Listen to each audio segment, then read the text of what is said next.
The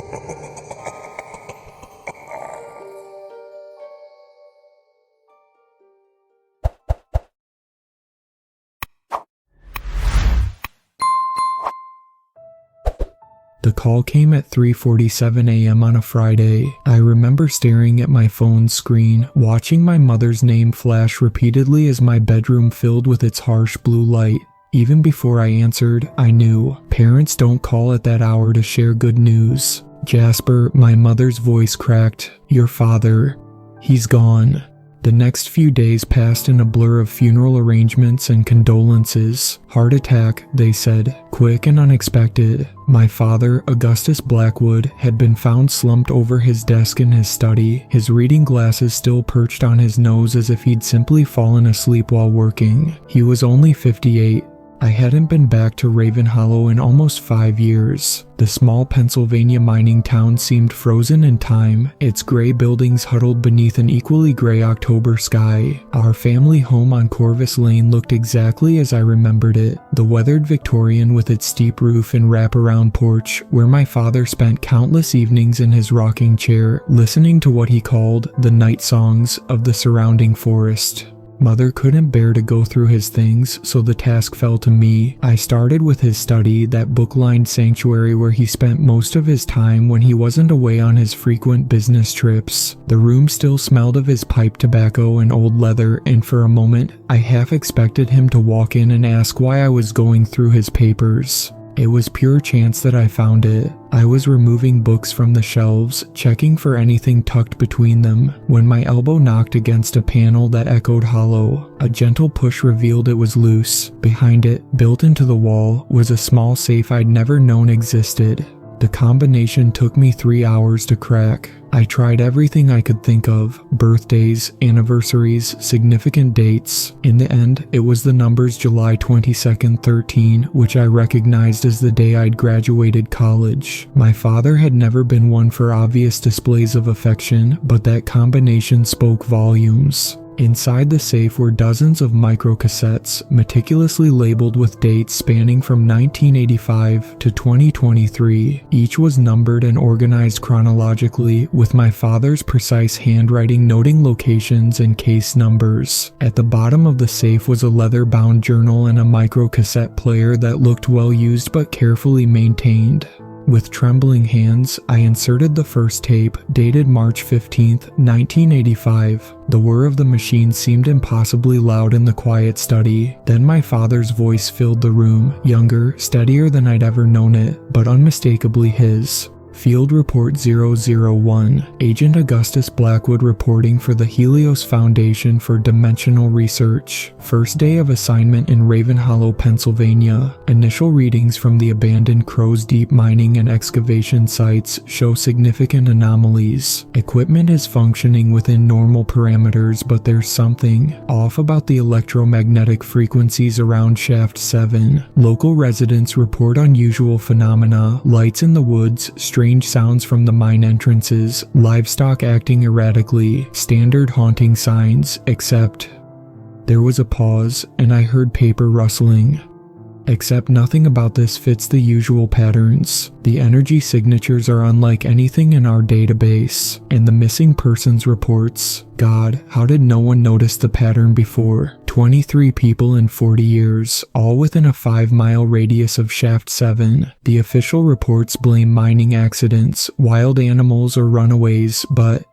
Another pause, longer this time. When my father's voice returned, it was barely above a whisper. Something's wrong here, deeply wrong. I can feel it in my bones. The way the shadows move when you're not looking directly at them. The way the air feels thick with something. I'm trained for this work, but this assignment, it's different. If anyone finds these tapes, I need them to understand what we're dealing with. This isn't just another investigation. This is the beginning of something much bigger, much darker than anyone at Helios could have anticipated.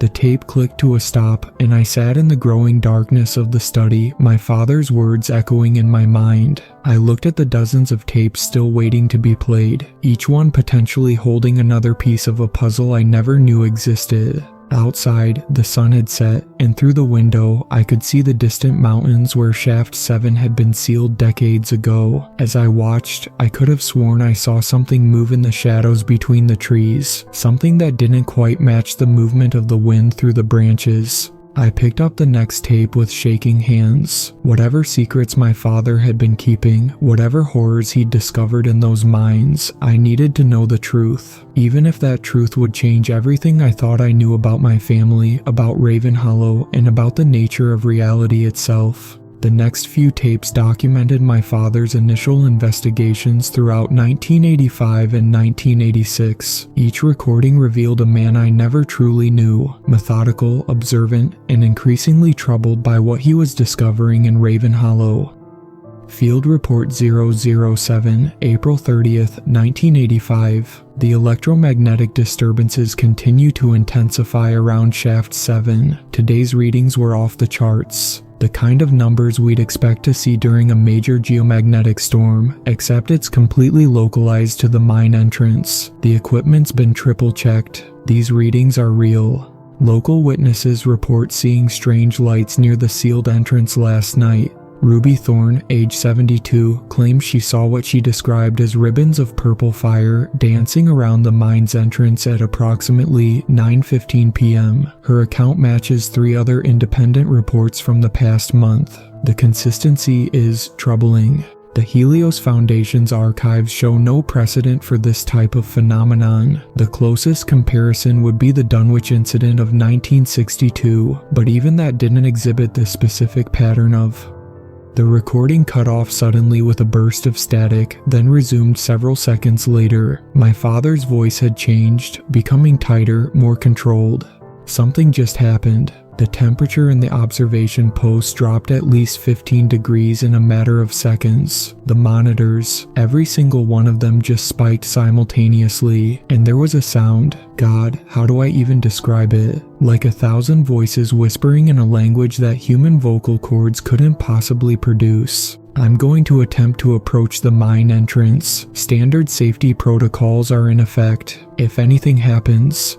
Another burst of static, longer this time. When his voice returned, he was breathing heavily. Update, 10:45 p.m. I've retreated to the observation post. What I saw, what I thought I saw. No, I need to be scientific about this. Stick to observable facts. Fact 1, the entrance to Shaft 7 appears to be breathing. The sealed concrete barrier is rhythmically expanding and contracting approximately every 7.3 seconds. Fact 2, the air near the entrance has a visible distortion, similar to heat waves but moving in geometrically impossible patterns. Fact 3, there are tracks in the soil around the entrance. They don't match any known wildlife. They appear to start at the sealed entrance and lead into the forest. But they stop abruptly after exactly 13 steps, as if whatever made them simply cease to exist. I paused the playback, my own breath catching in my throat. Through the study window, I could see the mountain where Shaft 7 was located. Even from this distance, something about its silhouette seemed wrong, like an optical illusion that becomes more unsettling the longer you stare at it. The next several tapes detailed my father's methodical investigation of the other mines in the area. Each site had its own anomalies, but all seemed to point back to Shaft 7. He documented strange phenomena, unexplained lights, electronic equipment failing in specific patterns, and most disturbing of all, the dreams. Field Report 023, December 12, 1985. The dreams are getting worse, not just mine. Everyone within a certain radius of Shaft 7 reports the same dream. They're in the mine, walking deeper and deeper, following something they can't quite see. The air gets thicker, darker, until it feels like they're walking through liquid shadow. And then they hear it, a sound that they all describe the same way, like the universe trying to speak through a broken throat. The Helios Foundation dismisses these reports as mass hysteria, but there's a pattern here. The dream started after Crow's Deep Mining began their modernization project in 1973. That's when they sealed off Shaft 7 and bought out all the smaller mining operations in the area. I've been reviewing the company's geological surveys from that period. They were looking for something specific, something they found in Shaft 7, but every reference to what they discovered has been expertly removed from the records. What troubles me most is the way the company's board members responded when I interviewed them. They all used the exact same phrases, spoke with the same odd cadence. It was like something was wearing them, using their mouths to speak words that weren't their own.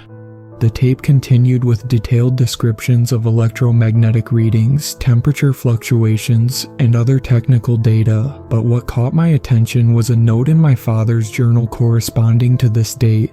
In his normally precise handwriting, now shaky and urgent, he'd written, "They're watching me, not the Foundation, not Crow's Deep, them, the things that live in the spaces between spaces. They know I'm getting close to something. Today I saw my own shadow move independently of my body. It turned its head. Dear God, my shadow turned its head and looked at me with eyes that shouldn't exist. I should leave, pack up my family and run as far from Raven Hollow as possible, but I can't. Whatever's in that mine, whatever Crow's Deep awakened, it's spreading. The void they opened is growing, and if someone doesn't stop it." The rest of the page was blank except for a single sentence at the bottom, written so hard the pen had torn through the paper. "I can hear them singing to my unborn son." I set down the journal, my hands trembling. I'd been born in 1986, just months after that entry. The implications made my head spin. What had my father gotten himself into? What had he discovered in those mines? And most importantly, what did it have to do with me? Outside, night had fallen completely. The darkness seemed thicker than usual, more alive somehow, and as I reached for the next tape, I could have sworn I heard it, just on the edge of hearing, a sound like the universe trying to speak through a broken throat. The tapes from 1987 through 1989 revealed my father's deepening investigation into Crow's Deep mining and excavation. What started as a paranormal investigation had evolved into something far more complex and sinister. Field Report 045, March 3, 1987. I've finally gained access to Crow's Deep's original incorporation documents. The company's history goes far deeper than anyone suspected. They didn't just buy the local mines in the 1970s. They were founded specifically to acquire them. Every purchase, every expansion was carefully planned decades in advance. The company's original board members are fascinating. Dr. Eleanor Vail, theoretical physicist. Professor Malcolm Blackbriar, expert in pre-Columbian archaeology. Dr. Xavier Frost, specialist in non-Euclidean geometry. Not exactly the typical mining executives. Their academic papers, the few I could find, all hint at something they called the void, a theoretical point where our dimension intersects with something else. The recording paused, and I heard the sound of papers shuffling. I found references to an ancient Native American tribe that once lived in these mountains. The Nahanni people. They left this area suddenly, somewhere around 1647. The only record of why is a single pictograph in a cave near Shaft 7. It shows a mass of darkness with too many eyes, reaching through a crack in the mountain. The accompanying text, roughly translated, reads, "The hunger between worlds awakens." Crow's Deep knew about this. All their geological surveys focused on areas marked with Nahanni warnings. They weren't looking for coal or precious metals. They were looking for these intersection points, these wounds in reality. And Shaft 7, God help us, Shaft 7 was the deepest wound of all. I spent days going through the remaining tapes from this period, piecing together the puzzle my father had uncovered. Crow's Deep had systematically bought every mine that showed signs of what they called dimensional instability. Their real mining operation wasn't for minerals, it was for something far more valuable and far more dangerous. One tape, dated November 15, 1988, contained a recording of a conversation my father had with a former Crow's Deep employee. The man's voice shook as he spoke. It was my third week working Shaft 7. We'd gone deeper than any other team, following these weird readings on our instruments. The rocks down there, they weren't right. They had angles that hurt your eyes to look at, surfaces that seemed to go on forever when you stared at them too long, and the sounds, like something massive was breathing just on the other side of the walls. Then we found the chamber. It was wrong. Everything about it was wrong. The walls rippled like they were made of black water, and in the center there was this thing, like a tear in the air itself, but the darkness inside it moved. It reached for us, Jake. Poor Jake touched it. He just ceased. Not died, not disappeared, ceased, like he'd never existed at all. But we could all remember him, and that was somehow worse. The recording continued with the man describing how Crow's Deep covered up the incident, how they sealed the shaft and bought his silence. But what troubled me most was my father's journal entry from that same date. The man disappeared 3 hours after our interview. His house shows no signs of forced entry. His car is still in the driveway. His coffee was still warm on the kitchen table. But every photo of him in the house, every document with his name, they're blank now, as if something reached back through time and began unwriting him from existence. The Helios Foundation claims they have no record of my interview request or this man's employment history, but they've increased my funding and sent new equipment. They're scared. They know what's happening, but won't admit it. The entity in Shaft 7 isn't just consuming people, it's consuming their entire existence, and it's getting stronger.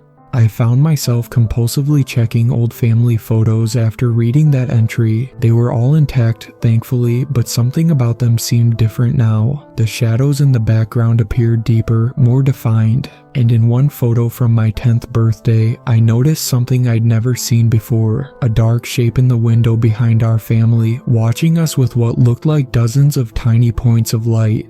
My father's investigation continued through 1989, documenting a pattern of disappearances that stretched back centuries. The Nahanni people hadn't been the first to flee this area. Every few generations, something would drive the local population away. But now, with Crow's Deep's interference, the cycle had been disrupted. The entity wasn't just waking up occasionally anymore, it was being deliberately roused.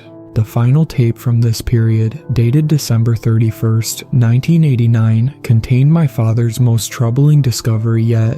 I've found proof that Crow's Deep's board members are all connected to an ancient cult called the Order of the Eternal Void. They believe that what's in Shaft 7 isn't just a dimensional anomaly, it's a god of entropy and uncreation that they've been trying to wake for centuries. The mining company, the geological surveys, all of it was just a cover for their true purpose. But they didn't understand what they were dealing with. This entity, it doesn't just want to enter our world, it wants to unmake it, to turn everything back into the primordial nothing from which all things emerged. And now that they've given it a foothold. The recording ended with a sound I'd never heard before and never want to hear again. A deep, resonant tone that made my teeth ache and my vision blur. In the background, barely audible, I could hear my father whispering, "It's seen me, God help me, it's seen me, and it's seen my son." The tapes from 1990 through 1995 revealed an even darker truth about the Helios Foundation for Dimensional Research. My father's voice grew increasingly strained as he uncovered the organization's true nature and its connection to what he called the void. Field Report 127, January 15, 1990. I've gained access to the Helios Foundation's restricted archives through unorthodox means. My father's voice was hushed, even on the recording. What I've found, God, I almost wish I hadn't. The Foundation isn't just studying these dimensional anomalies, they're trying to weaponize them. The Foundation was founded in 1947 by 3 former Manhattan Project scientists. They believed they'd discovered something far more powerful than atomic energy, gaps in reality itself, places where our dimension wore thin, where something else could seep through. They called these places quantum archaeology sites, places where the fundamental laws of physics began to break down. But it's all a lie, a cover story. The Foundation's real goal is to understand and control what comes through these gaps. They've been conducting experiments, horrible experiments. The missing persons cases aren't just due to the entity in Shaft 7. Some of them were taken by the Foundation. Test subjects, they call it dimensional exposure testing. So, the next tape, dated March 3, 1990, contained sounds that made my blood run cold. My father had somehow recorded one of these tests. First came the clinical voice of a researcher. Subject 23, exposure test beginning at 8:45 p.m. Subject has been prepared according to Protocol 7A. Then screaming, not just ordinary screaming, the sound of a human voice breaking apart, becoming something else. In the background, I could hear what sounded like thousands of whispers, all speaking in languages that had never existed on Earth. They're not just studying it. My father's voice came in, shaking with horror. They're trying to transform people. They believe human consciousness can be altered, adapted to perceive and interact with whatever exists on the other side of these dimensional tears. But the process, the failures. I found corresponding photographs in his journal. I wish I hadn't. They showed what was left of the test subjects, bodies twisted into impossible shapes, flesh reformed according to geometries that shouldn't exist in our universe. But worse were the ones that showed the successful transformations, people whose eyes had changed, not just in appearance, but in what they seemed to be seeing. The deeper my father dug, the more horrifying the conspiracy became. The Helios Foundation had facilities worldwide, all built around similar dimensional weak points. They worked with organizations like Crow's Deep Mining, using legitimate businesses as cover for their real operations. But Raven Hollow was special. What they'd found in Shaft 7 was different from anything they'd encountered before. Field Report 156, September 12, 1991. I've translated more of the Nahani warnings. They didn't just flee from what was in the mountain, they were trying to contain it. The cave paintings I found earlier aren't just warnings, they're part of an ancient containment system, a ritual that kept the entity dormant. But when Crow's Deep blasted through the cave system in 1973, they broke the containment. The Foundation knows this. They've known all along, but instead of trying to restore the containment, they're deliberately weakening what remains of it. They believe they can control what comes through, use it for their own purposes, but they don't understand what they're dealing with. This entity, it's not just some interdimensional being, it's what exists in the spaces between realities, the thing that waits in the void between universes, hungry for existence itself. My father's recordings became increasingly paranoid, though given what he'd discovered, perhaps paranoia was the only sane response. He documented Foundation agents following him, strange phone calls where no one spoke, but he could hear that same terrible whispering in the background, shadows that moved against the light. But most disturbing were his notes about me. As I grew up, he'd notice things, small things at first, the way shadows seemed to bend toward me, the way electronic devices would malfunction in my presence, the dreams I would wake from screaming in languages I couldn't possibly know. Field Report 203, December 25, 1993. The other agents are disappearing. Jensen went first, walked into Shaft 7 during a routine inspection and never walked out. Then Rodriguez, found in his home, every mirror in the house shattered, his eyes. God, his eyes had been transformed into something that still moved even after death. They're being replaced, but not with new agents. Something is wearing their faces, using their voices. In meetings, they stare at me with eyes that don't blink, speak with voices that have too many harmonics. They know I know. They're watching me, watching my family, watching my son. Jasper, something happened to him before he was born. That night in 1985 when I first approached Shaft 7, when I heard that impossible singing, it wasn't just singing to me, it was singing to my unborn child, marking him somehow. The Foundation knows this. They've been monitoring him since birth, disguising their agents as teachers, doctors, friends. I've tried to protect him, to keep him away from all this, but I fear it's too late. The entity has plans for him, the Foundation has plans for him, and I don't know which is worse. I had to stop listening for a while after that tape. Memories from my childhood were surfacing, taking on new and terrible meanings. The special doctor who'd tested my eyes every year, always interested in how I perceived light and shadow. The school counselor who'd asked about my dreams, taking detailed notes about the geometries I saw in my sleep. The college professor who'd encouraged me to study theoretical physics, particularly interested in my unusual intuitions about quantum mechanics. Had my entire life been monitored, guided, shaped by these people, these things pretending to be people? But there was more, so much more, and as night fell outside my father's study, I could feel something stirring in the darkness, watching me learn these truths with countless invisible eyes. The next tape was already in my hands, and despite my terror, I knew I had to keep listening. I had to understand what my father had discovered, what he had been protecting me from. And somewhere in the distance, from the direction of the mountain where Shaft 7 lay sealed, I could hear it. That impossible singing, calling to me like it had called to my father so many years ago, calling me home. The tapes from 1995 contained my father's first direct encounter with what lurked inside Shaft 7. His voice on these recordings was different, hollow, as if he was speaking from the bottom of a deep well. Field Report 298, April 13th, 1995. I broke protocol tonight.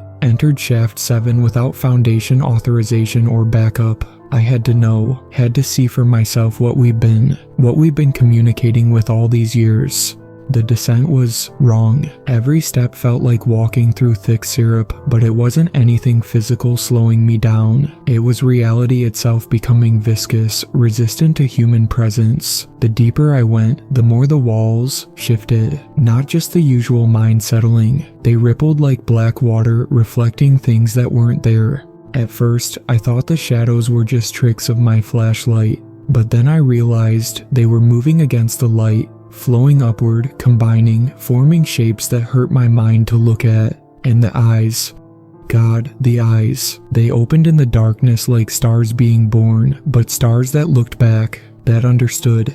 And then I saw it. The thing we've been studying all these years. The entity. Human language doesn't have words for what I witnessed. The closest I can come is, imagine if a shadow could dream. Imagine if the space between moments could think. Imagine if the concept of entropy itself could hunger. It was vast, so vast that what I saw could only have been the smallest part of it protruding into our reality, a massive shifting darkness that somehow grew darker when my light touched it. And the eyes, not dozens as previously reported, hundreds, thousands, some as small as pinpricks, others larger than my head, all moving independently, all seeing things I couldn't comprehend.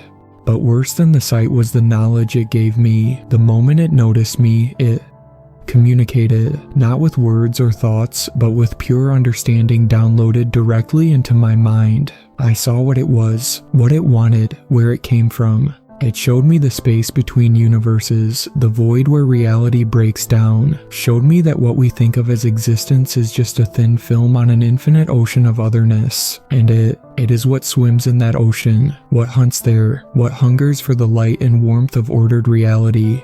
The Foundation thinks they can control it, study it, weaponize it, but they don't understand. It's been allowing us to study it, playing with us, like a cat playing with a mouse before it eats it. It showed me its plans, showed me why it chose this place, this particular weak point between worlds. The geometries here, the specific angles of the rock formations, they form a kind of lens, focusing dimensional energy. When the stars align properly, God, that sounds like something from a bad horror story, but it's true. This place will become a gateway, and it will come through, all of it.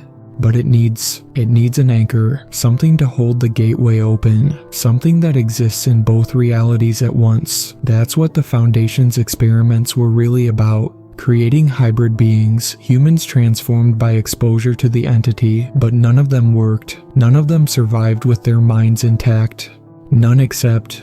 The recording cut off in a burst of static that made me jump. When it resumed, my father's voice was barely a whisper. It's in me now, not possessing me, not controlling me, just waiting, watching through my eyes. And it's not just me, everyone who's been down here, everyone who's been exposed. We're all connected to it now, part of its web. But what it really wants, God forgive me, is my son, Jasper. Something about the moment of his conception, when I first encountered the entity, he was marked. Born with one foot in our reality and one in somewhere else, the perfect anchor for what's coming.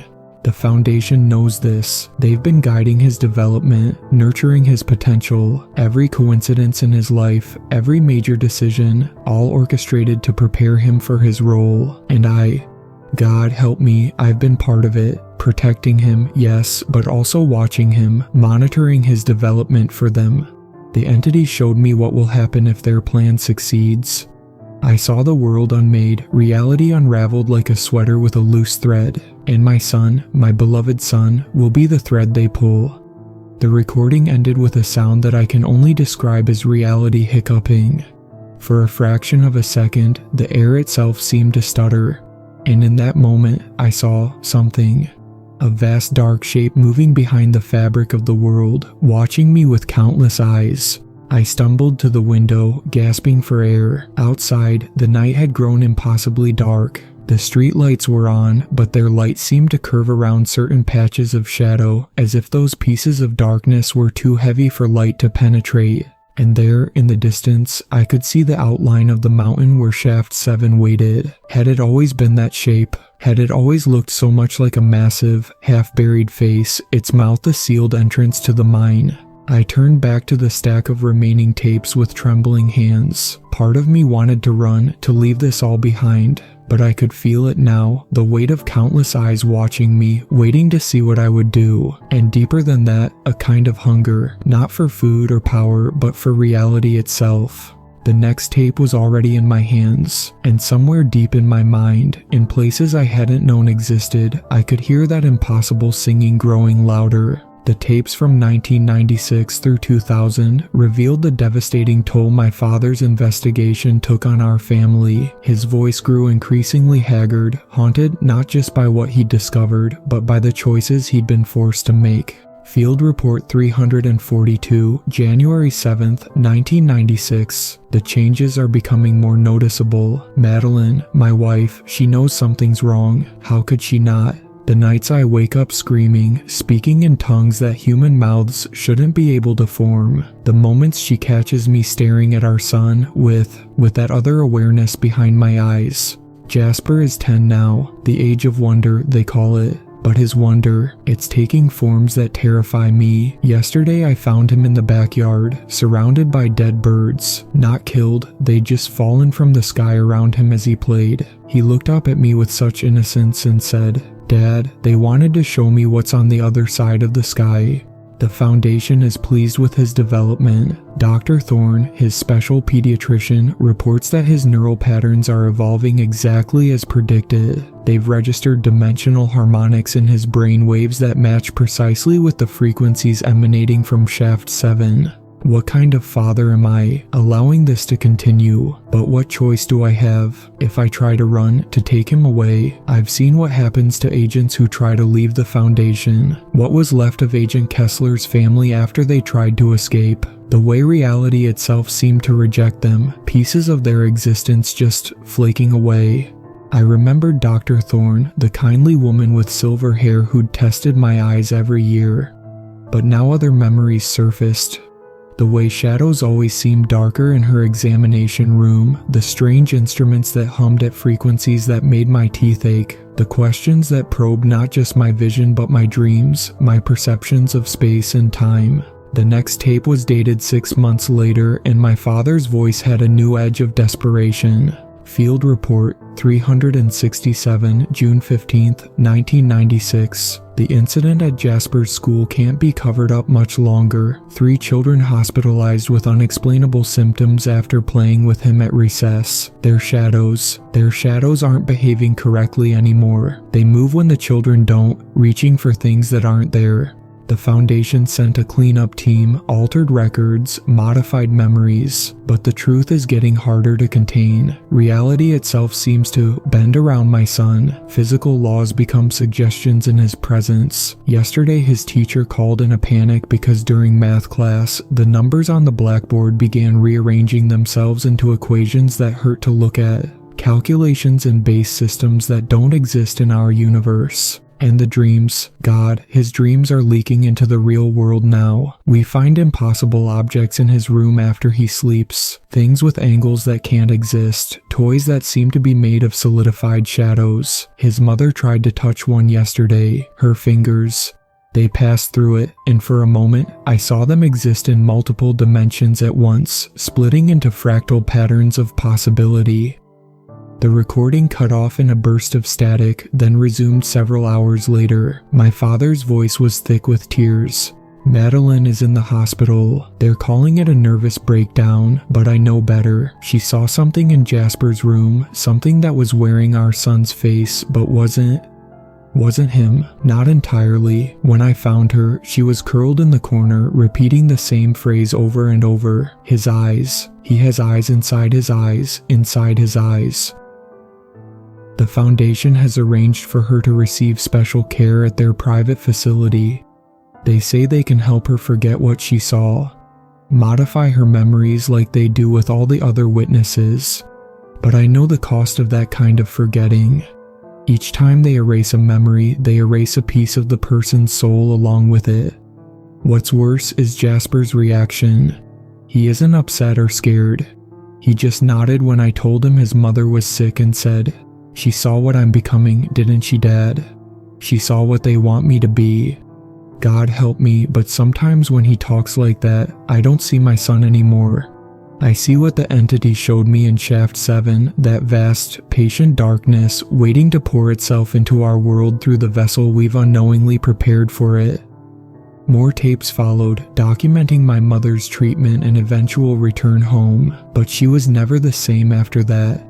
The woman I remembered from my childhood, vibrant, loving, always singing, was replaced by someone quieter, more distant, someone who would sometimes stare at me for hours without blinking, as if trying to remember something just out of reach. Now I understood why she couldn't bear to go through my father's things after his death. Some part of her remembered, even through the Foundation's manipulations. Some part of her knew what was hidden in that study. The next series of recordings were different, made in secret, hidden away from the Foundation's surveillance. Personal log, September 3rd, 1997. I've been studying the Nahani rituals, looking for another way. The Foundation thinks the entity can only be controlled through their quantum technology and psychological conditioning. But the Nahani, they understood something deeper. They knew that the entity could be bound, not through force or science, but through sacrifice. A willing sacrifice, freely given, to seal the breach between worlds.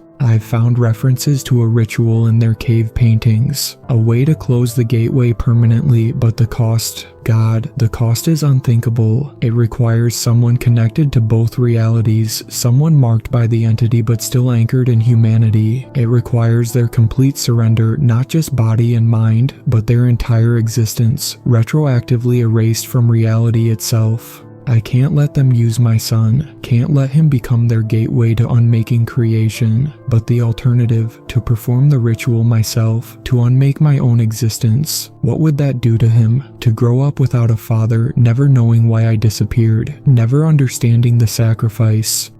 The tape ended there, but I found a note in his journal from the same date. The paper was stained with tears. "Forgive me, Jasper, everything I've done, everything I've hidden from you. It was all to protect you, but I fear I've only delayed the inevitable. The entity has its hooks in you too deep now. The only way to save you is to remove myself from the equation entirely, to seal the breach with my own existence. I've been preparing for years, gathering the artifacts needed for the ritual. When the time comes, if I'm strong enough to go through with it, you'll never know I existed. Your memories of me will be overwritten with a simpler truth. A father who died of natural causes, leaving behind a normal family with normal sorrows. But some part of you might remember, some part of you might find these tapes, might understand what was done and why. And if that happens, if you're reading this now, then you need to know, it's not too late. The entity marked you through me, through my bloodline. If I succeed in the ritual, that connection will be broken. You'll be free. Unless..." The rest of the page was covered in strange symbols that hurt my eyes to look at, and as I stared at them, trying to make sense of their impossible geometries, I felt something stir in the depths of my mind, a vast, dark awareness that had been waiting all these years to be recognized. Outside, the night had grown darker still, and I could have sworn the shadows in my father's study were starting to move with purpose, reaching toward me with fingers made of condensed darkness. The next tape sat waiting, promising more revelations, more horror. But now I understood what my father had meant in his final note. The choice he'd left me, the ritual was incomplete. It had to be, or I wouldn't be remembering him, wouldn't be finding these tapes, which meant I reached for the next tape with trembling hands, knowing that what I would hear next would force me to make a choice, to continue what my father had started or to become what the entity had always intended me to be. The tapes from 2001 through 2010 revealed the existence of multiple containment protocols, some developed by the Helios Foundation, others discovered in ancient Nahanni texts. My father's voice grew more clinical as he documented them, but I could hear the underlying horror in every word.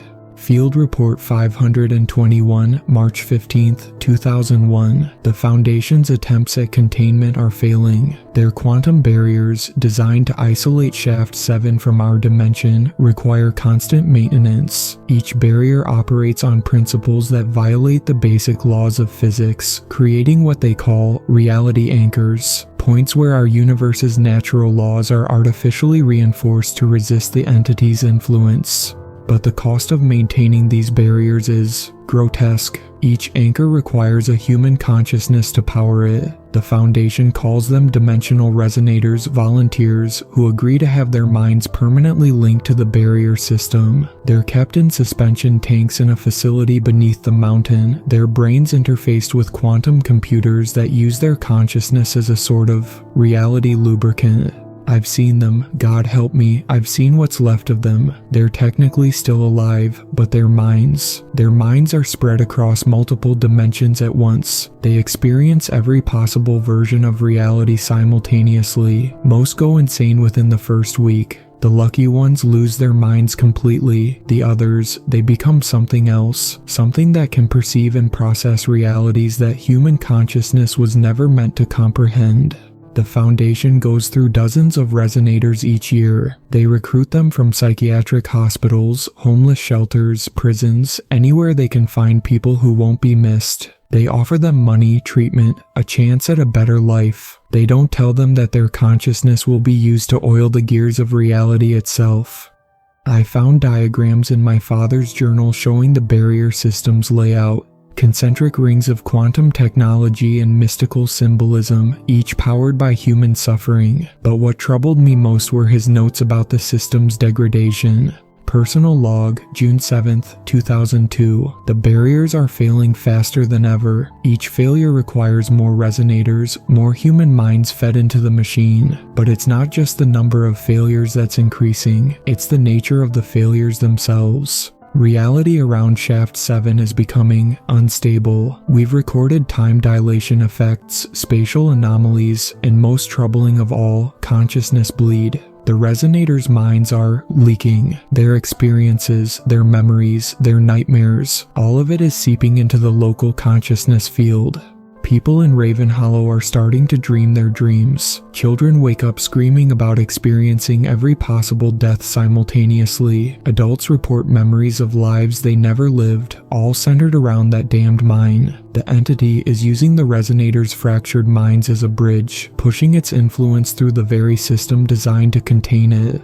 The next tape contained something I'd never expected to hear, a recording of one of the resonators. The Foundation had managed to temporarily stabilize their consciousness enough for communication. So many angles, so many ways to be. I see them all the possibilities, all the paths, the darkness between moments, the spaces between thoughts. It's alive, all of it alive, and it hungers. Do you understand? Reality is so thin, so fragile. It wants to digest it all, every possibility, every potential, and we're helping it with every thought, every dream, every moment of consciousness. We're thinning the walls. But the boy, the special boy, he's different. He exists in both states, like Schrodinger's child. Both catalyst and container, the key and the lock. They think they can use him to control it, but they don't understand. He's not their weapon, he's its channel. The recording descended into glossolalia after that, speaking in tongues that made my ears bleed just trying to process them. But I understood who they were talking about. Me, always me. My father's research took a different direction after that. He began studying the Nahanni containment methods, searching for an alternative to the Foundation's failing technology. Field Report 600, October 31, 2005. The Nahanni understood something the Foundation doesn't. You can't fight entropy with technology. Their containment method was based on a fundamental principle of reality. Everything has a price. Every action demands an equal and opposite reaction. To contain something that wants to unmake reality, you need a counterforce of equal power, the willing sacrifice of a reality. The ritual they developed requires someone who exists in multiple states, a quantum superposition made flesh, someone marked by the entity but still anchored in humanity. Their sacrifice creates a paradox that actually seals the breach, using the entity's own nature against it. But it's not just death. Death would be easy. This is complete erasure, the retroactive elimination of someone's entire existence from reality. Every memory, every trace, every causal effect of their life, all of it consumed to power the seal. The Foundation found fragments of this ritual in the Nahanni caves, but they dismissed it as primitive superstition. They couldn't accept that the answer wasn't in their quantum computers and consciousness networks, but in simple, brutal sacrifice. But I understand now. I understand why I was chosen, why I was allowed to discover all of this. The entity has been grooming me, preparing me, not as a resonator or a researcher, but as a potential sacrifice. It knew that once I understood what was at stake, what would happen to my son if I didn't act, I would choose to make that sacrifice. The next several tapes detailed my father's preparations for the ritual. He spent years gathering the necessary artifacts, learning the ancient languages needed to perform the ceremony, preparing himself mentally and spiritually for complete erasure from existence. But there was something else in his recordings, a growing doubt, a fear that even this ultimate sacrifice might not be enough. Personal log, December 25th, 2009. I've translated more of the Nahanni warnings, and what I've found, God help us all. The ritual requires not just any quantum-touched soul, but one that's been prepared, shaped by the entity itself. The sacrifice must be both willing and perfect, a life lived in exactly the right way to create maximum paradox when erased. I thought I was the one, thought my years of research, my connection to the entity through Shaft 7 had prepared me, but I was wrong. All of this, my recruitment by the Foundation, my discoveries, even my horror at what was happening to Jasper, it was all orchestrated, not to prepare me for sacrifice, but to prepare me to prepare him. My son, my beautiful, brilliant boy. The entity doesn't just want him as a vessel or a gateway, it wants him as the perfect sacrifice, a life so perfectly positioned between realities that its erasure would create an eternal paradox, a permanent seal between dimensions. The choice I face now is unbearable. Sacrifice myself, knowing it won't be enough, that it might even make things worse. Or wait, watch, help shape my own son into the perfect sacrifice he was born to be. And somewhere in the equations and prophecies, there's a third option that I can barely comprehend. Something about dual sacrifices, paired paradoxes, but the implications of that are too horrible to contemplate. The final tape in this sequence was dated just 1 week before his death. His voice was calm, almost peaceful. Personal log, October 1st, 2010. I've made my decision. The ritual will happen tomorrow night. Either it will work and none of this will ever have happened, or it will fail, and these recordings will serve as a guide for what must come next. Jasper, if you're hearing this, I'm sorry. Sorry for my role in all of this. Sorry for the burden I'm passing to you. The entity gave me a choice, showed me all possible futures. In every one where I don't attempt the ritual, you become its gateway, its key to unmaking reality. In every one where I succeed, you live a normal life, free from its influence. And in the futures where I fail, in those, you find these tapes, you learn the truth, and you face the same choice I'm facing now. The third option still exists, the dual sacrifice, but I won't write it here. If that's truly the path forward, you'll discover it on your own. You'll understand what needs to be done. I love you, son. Whatever reality comes after tonight, whatever you remember or don't remember, know that everything I did was out of love. I sat in the growing darkness of the study, the weight of my father's words settling over me like a shroud. Outside, the night had become absolute, as if the stars themselves were being slowly erased. And from the direction of Shaft 7, I could hear that impossible singing growing stronger, more insistent. The next tape waited in the player, but my hands were shaking too badly to press play, because I could feel it now. The truth my father had tried to protect me from, the reality of what I was, what I had always been. And in the corners of the room, the shadows had begun to dance, reaching for me with fingers made of void, waiting to see what choice I would make. The final set of tapes, recorded in the months just before my father's death, revealed the true nature of my inheritance, something far darker and more terrible than property or possessions. Field Report 891, January 15th, 2023. The changes in Jasper are accelerating. The Foundation's monitoring shows his quantum signature has begun to fluctuate. He exists in a state of perpetual uncertainty, not quite here, not quite elsewhere, exactly as they planned.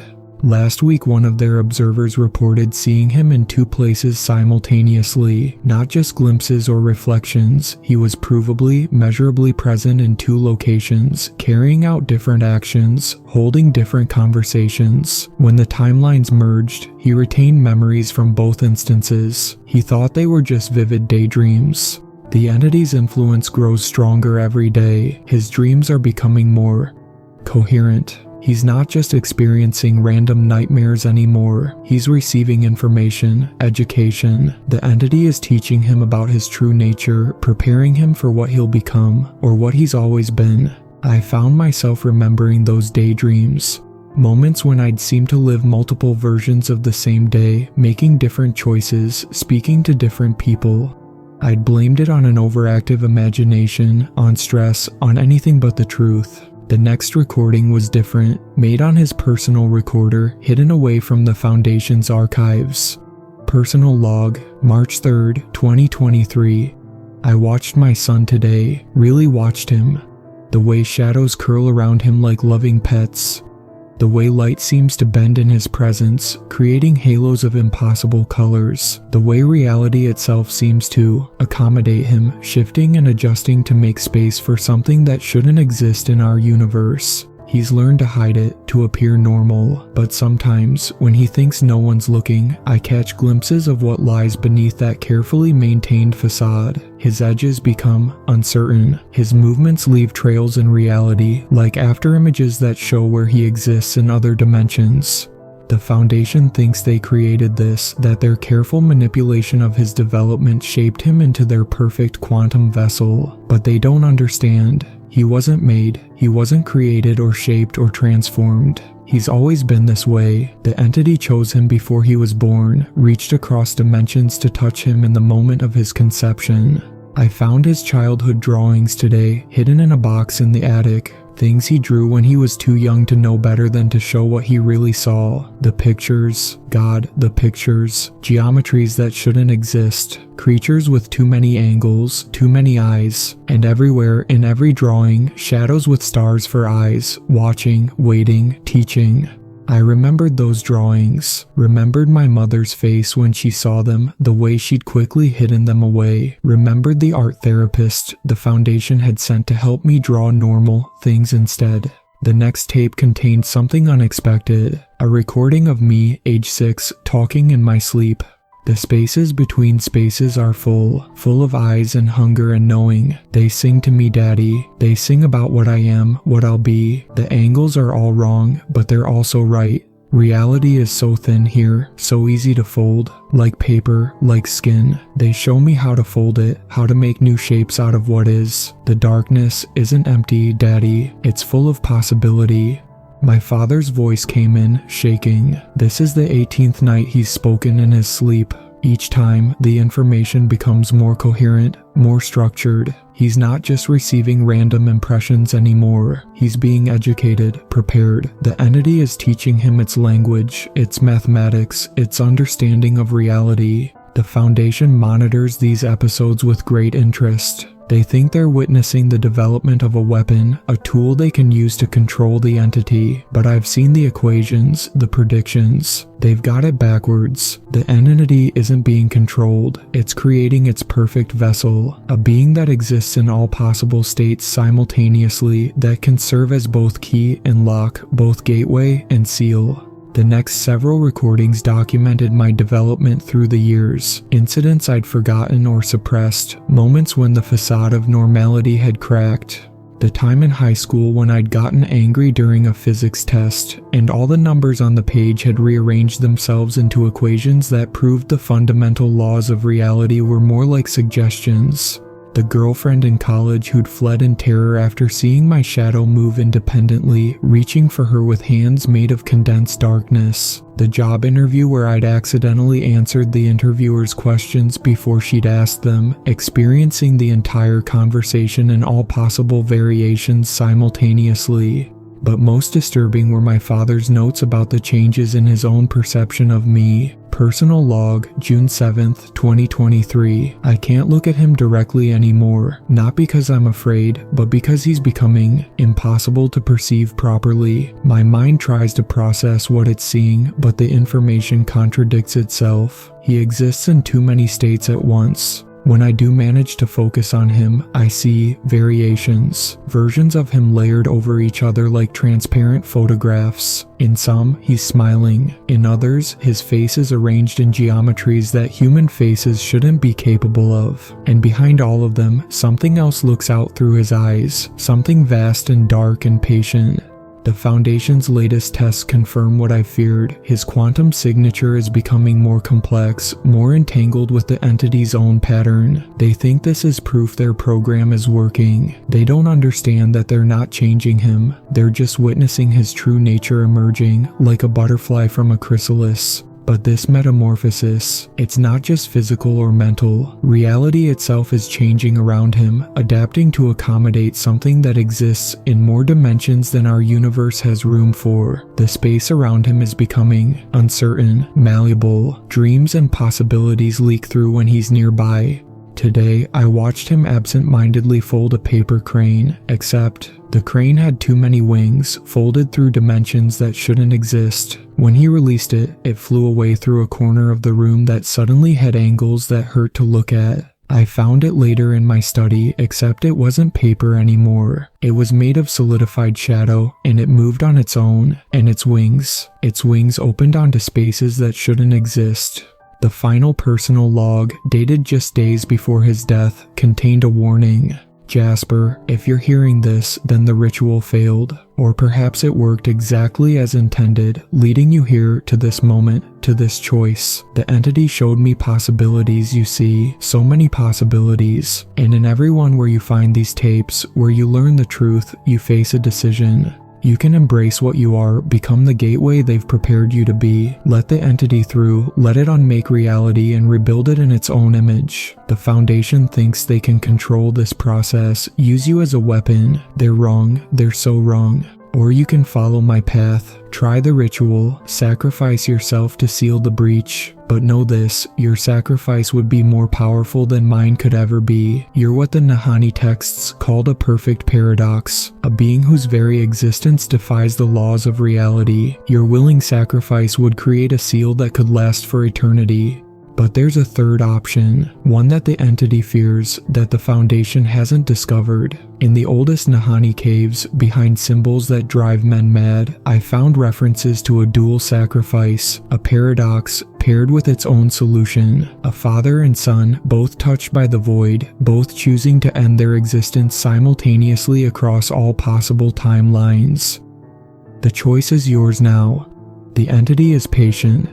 It has waited eons for this moment, this convergence. It can wait longer, but know this. Every moment you delay, reality grows thinner. The barriers weaken. The hunger grows.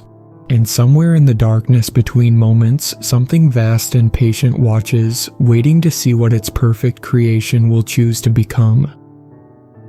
I sat in the study, the last tape falling from my numb fingers. Outside, the night had become absolute, as if reality itself was holding its breath. In the corners of the room, shadows moved with purpose, reaching for me with fingers made of void. And deep within my mind, in places that hadn't existed before I started listening to these tapes, I could feel it. The vast, dark presence that had always been there, waiting to be recognized, waiting to be embraced or rejected. The choice was mine now. All of reality hung in the balance. And somewhere in the darkness behind my eyes, countless stars looked out at a universe they hungered to unmake. The changes began almost immediately after listening to that final tape. Reality itself seemed to buckle around me, adjusting to accommodate my awakening awareness. The study's walls breathed like living things, shadows pooling in corners that suddenly had too many angles. I stumbled to the window, hoping to ground myself in the familiar view of Raven Hollow at night, but what I saw made my mind recoil in horror. The street lights still burned, but their light seemed to curve around patches of absolute darkness, void spaces where reality simply ceased to exist. And in those spaces something moved, something watched, something waited. My hands shook as I picked up my father's journal, needing to understand more. The final entries documented the changes he'd observed in the town during his last days. October 12th, 2023. The influence spreads. Reality grows thinner every day. This morning, Mrs. Aldrich from the corner store reported that her merchandise had begun to shift. Cans of soup containing impossible ingredients, bread that folded through extra dimensions when sliced, books whose pages showed different texts depending on which timeline the reader existed in. The Foundation calls these quantum bleed events Raui, places where the entity's influence leaks through the weakening barriers. But they're wrong. These aren't leaks or accidents, they're preparation. The entity is softening reality, making it more digestible. And at the center of it all, though he doesn't know it yet, is my son. His mere presence accelerates the process. Reality remembers the shape it's supposed to be, but when Jasper is near, it begins to forget, to become uncertain, to explore other possibilities. I remembered the corner store, remembered the strange looks Mrs. Aldrich used to give me when I'd stop in for groceries, the way she'd quickly turn away when I looked at her directly. Had she seen something in me even then, some hint of what I really was? The journal continued. October 15th, 2023. 3 children disappeared near Shaft 7 today. The Foundation's cover story involves wild animals, but I saw the police photos. The children didn't vanish, they unfolded, like origami being reversed, but with dimensions that shouldn't exist. Their parents remember them differently now. Some don't remember them at all. Reality is trying to heal itself, to close the wounds their disappearance created. But the wounds aren't healing cleanly anymore. The edges stay ragged, leaving gaps where impossible things peek through. People report seeing landscapes through their windows that can't exist. Cities built from crystallized time, oceans made of living shadows, skies filled with eyes that blink in synchronization. The Foundation maintains their quantum barriers, feeding consciousness after consciousness into their machines. But it's like trying to patch a dam with tissue paper. The entity's influence grows stronger every day, and its attention is fixed firmly on Jasper. Today I watched him reading in the park. As he turned each page, I saw possibilities, versions of him layered over each other like transparent photographs. In some, he was simply reading. In others, the book was reading him, words crawling off the pages to burrow under his skin. In others still, both he and the book had become something else entirely, something that existed in geometries I couldn't comprehend. He doesn't know yet. Doesn't understand what he is, what he's becoming, but soon he'll have to face the truth. I set down the journal, my head spinning. Outside, the darkness had grown absolute, as if the night itself was being consumed by something hungrier than mere absence of light. And in that darkness, I began to see them, the eyes, countless points of light that weren't stars, watching me with ancient, patient hunger. But worst of all were the memories that began to surface, moments from my life that I dismissed, explained away, or simply forced myself to forget.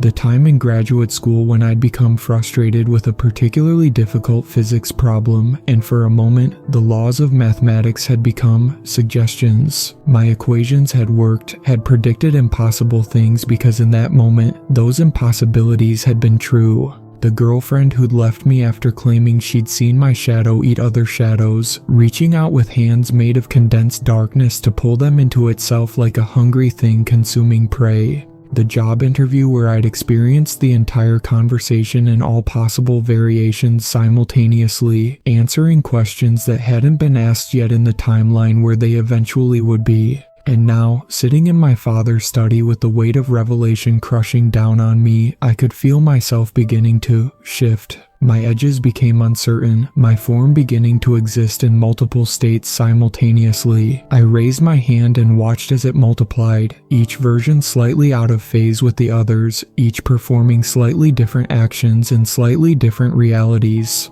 The shadows in the room had begun to move with purpose now, swirling around me like eager pets welcoming their master home, and in my mind, I could feel the entity's presence growing stronger, that vast, dark awareness that had always been there, waiting to be acknowledged. It spoke without words, communicated in pure understanding downloaded directly into my consciousness. "Welcome home, little prince. We have waited so long for you to understand." The voice was everything and nothing, the sound of entropy itself given thought and purpose. It filled my mind with visions. Reality unfolded like origami, revealing the spaces between spaces where the entity dwelled. I saw the truth of my own existence. Not a human being at all, but something else. Something that had been carefully crafted to exist in multiple states simultaneously. A bridge between realities. A key to unlock the gates between dimensions. "You were never meant to be contained by mere reality," it whispered in frequencies that made time itself shudder. "You were meant to transcend it, to become the gateway through which we can enter and make all things new."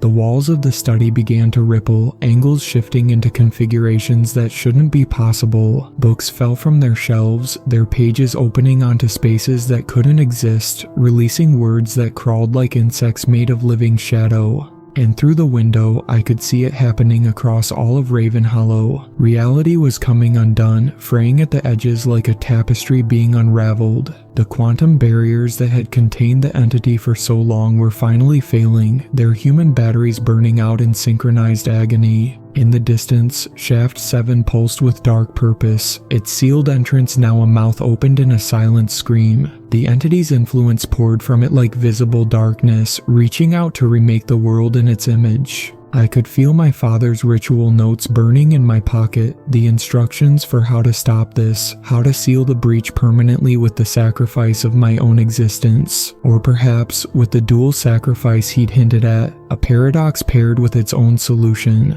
But as reality continued to unravel around me, as the darkness between moments grew thicker and more alive, I realized something that my father hadn't understood, something the entity had known all along. I wasn't just its gateway or its vessel, I wasn't just a means to an end. I was its child, its creation, its masterpiece. And somewhere in the darkness behind my eyes, countless stars looked out at a universe they hungered to unmake, even as my human consciousness screamed in horror at what I was becoming. The choice still remained, but with every passing moment, as more of my true nature emerged, that choice became less and less certain, just like reality itself. Reality continued to unravel around me as I made my way through the dissolving streets of Ravenhollow. Every step took me through patches of space where the laws of physics had become more suggestion than rule. Buildings rippled like water, their architectures exploring impossible configurations. The sky above had become a writhing mass of eyes in darkness, each star a hungry point of awareness watching my progress. My father's final tape played in my pocket recorder as I walked, his voice barely audible over the sound of reality tearing itself apart. The ritual site must be prepared exactly as the Nahani described. The symbols drawn in materials that exist in quantum superposition, both there and not there simultaneously. But most importantly, the sacrifice must be willing, must be made with full understanding of what's being given up. A life unmade, an existence retroactively erased. I passed the corner store where Mrs. Aldrich stood frozen in a moment of quantum uncertainty, her form flickering between multiple states of being. In one version she screamed at the sight of me, in another she bowed as if before royalty, in yet another she simply ceased to exist, leaving only a shadow that moved of its own accord. The entity's voice filled my mind, drowning out my father's recorded instructions. "You need not end," it whispered in frequencies that made time shudder. "You need not sacrifice. Embrace what you are. Become our gateway, our herald, our beloved child." Images flooded my consciousness, visions of what I could become, what we could create together, a reality unmade and remade according to geometries that better suited our nature, a universe where the laws of physics were more accommodating. But beneath those seductive visions, I caught glimpses of the truth. Worlds consumed, existences unwritten, entire dimensions digested and reformed into something that served the entity's hunger. And at the center of it all, myself transformed into something that was no longer even remotely human. My father's voice cut through the entity's whispers, reading from the Nahani texts. The dual sacrifice creates a paradox loop, a father and son erasing themselves simultaneously across all possible timelines. The paradox acts as a seal, a permanent barrier between realities. But the price is existence itself. Not just death, but complete erasure, as if we had never been. I reached Shaft 7 just as the last quantum barriers failed. The sealed entrance had become a mouth in reality itself, leaking darkness that moved with purpose. The Foundation's facility lay in ruins, its resonator chambers cracked open like eggs. What remained of their human batteries leaked into the night, not blood or flesh, but pure consciousness transformed into something else, something that flowed like liquid shadow. The entity's presence was overwhelming here. Reality had worn so thin that I could see it clearly now, the vast, dark intelligence that existed in the spaces between spaces. It reached for me with appendages made of condensed void, each touch sending cascades of possibility through my quantum uncertain flesh. "We have waited so long," it communicated. "We have shaped you so carefully. Every moment of your existence, every choice, every possibility, all of it leading to this moment." My father's ritual preparations lay exactly where he'd left them, a circle of symbols drawn in materials that shouldn't exist, each line and curve plotting coordinates in dimensions that human minds couldn't comprehend. At the center, 2 spaces marked for the dual sacrifice. But there was something wrong. The symbols were incomplete, as if my father had been interrupted before he could finish them, or as if he knew, I whispered, understanding finally dawning.